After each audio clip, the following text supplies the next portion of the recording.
House of Representatives has proposed a single day for the conduct of the 5 elections in 2027, and if the proposal is upheld, the reviewed Electoral Act would empower the Independent National Electoral Commission (INEC)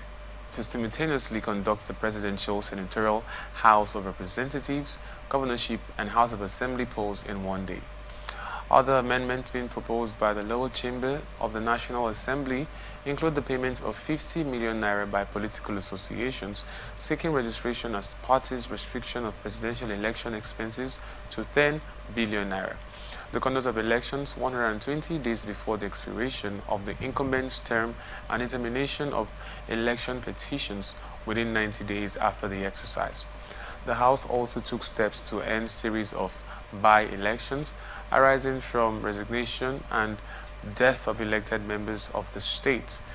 and National Assembly, proposing the parties who sponsored the lawmaker who died or resigned to be made to produce his replacement.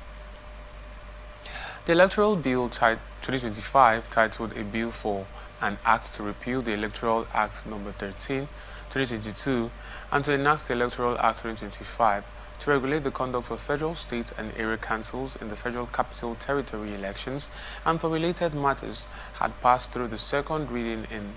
the House. The bill, sponsored by the chairman of the House Committee on Electoral Matters, Bayo Balogun, APC, Lagos, also seeks the payment of an administrative fee of 50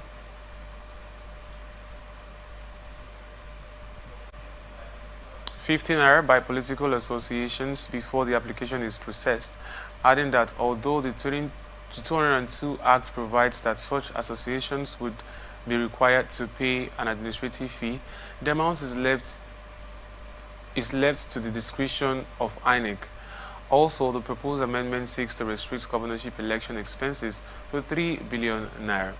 representing an increase of 1 billion naira in the 2022 Electoral Act, while the Senatorial House of Representatives, House of Assembly, chairmanship and councillorship election expenses are restricted to 500 million naira, 250 million naira, 30 million naira for State Assembly and Chairman, and 10 million naira respectively. According to the proposed review, no individual or other entity shall donate to a candidate more than 500 million naira. And the 2022 Electoral Act makes it mandatory for INEC to declare a notice of election 360 days before the conduct of the election.